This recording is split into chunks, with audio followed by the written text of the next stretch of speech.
There are very few life milestones that define who you are to the outside world, like becoming a parent.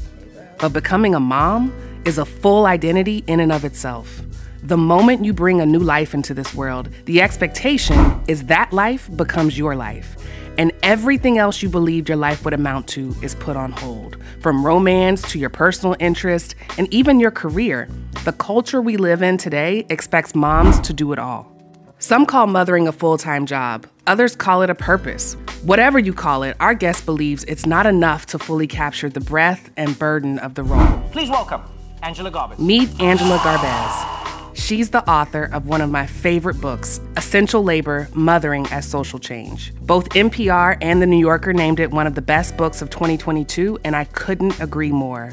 Her words broke my brain, and they were a contributing factor to my reevaluating the kind of work that really matters. Hi. Hey, how's it going? Good. How are you guys? Good. Happy, what's today, Wednesday? Yeah. Sounds right. Go with that. We'll roll with it. Thanks for joining us and making the time for us. I'm going to start with a softball question because there's already a lot of parallels between your work and ours, but there's also some similarities between you and me. Like, first of all, we both love Crocs. And yes. So my first question is, do you think that Crocs are the new mom jeans? Exclusively at JCPenney. Or are Crocs universally appealing? That's a good question. I have zero expertise as some sort of, all I have is my personal lived experience expertise on comfort. I think it's more than a mom jean. I think it's sort of, I would say, because my husband wears Crocs and my children wear Crocs. And I think that that Crocs does these like collaborations with like Rick Owens, right? Like they do these high fashion ones. I think it's more people just being like, I can't keep up the facade anymore. Like I need to be comfortable, you know? Yeah. And I think that that's not just a mom thing. I think moms need that. I think parents need that. I think grown ass people need that. I think even children need that. People who are like, it's a lot for me to figure out shoelaces, you know? And I think it just kind of strips it down to like, just being comfortable and having things be a little bit easier. Yes. Yeah. Yes. I'm here for the comfort movement. Yeah. Mom jeans are coming back anyway. So they'll probably rebrand them as just like jeans. Yeah.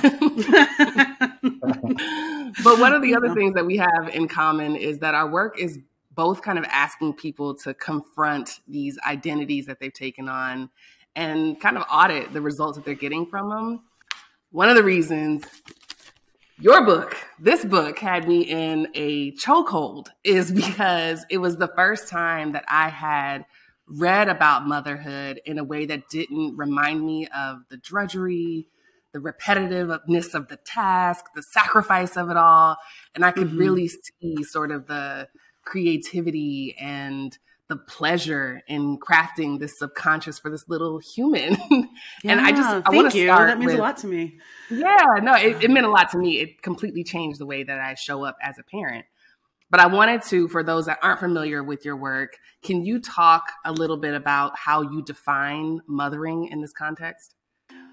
I define mothering, and I didn't do this. I'm totally borrowing here from scholars like Alexis Pauline Gumbs and China Martins and Maya Williams, who edited a book called Revolutionary Mothering, which I read when I had my first child, like soon after that. I think I maybe read it in 2015, 2016. Around that era. And then my friend Danny McLean wrote an amazing book called We Live for the We, The Political Power of Black Motherhood, which reminded me to go back to that. And so the way that they define mothering is not as a noun, right? Like motherhood and mother, they define it in action, the verb of mothering, which rings very true to me because, as you said, parenting and mothering lives in actions. It's every morning. Getting up, getting dressed, getting breakfast, right? And it's so many like repeated acts of attention to the body. And so they define it as anyone who's involved in nurturing and sustaining life. That's not the complete definition, but I loved that. And so the other thing that I love about that is, as someone who previously wrote a book about pregnancy and mothering, and who heard from people who were like, and the book was called Like a Mother. They were like, as someone who lives outside of, who is outside of the gender norm, or gender binary, this book was really meaningful to me, but I think it's actually kind of essentialist, right? I don't identify as a mother. And I heard that, as a woman of color, I'm thinking about how if my feminism isn't including other people and bringing people along the way that much of white feminism and second wave feminism excluded women of color, what am I doing? And so I wanted to also think about expanding that, and also expanding it to be, we can all still have our personal definitions, and we can hold on to that specific meaning, because it's a very strong identity for people. That's important, right? But it costs us nothing to expand it, to include more people. And then also when I think about our culture, the work of raising children is a collective endeavor.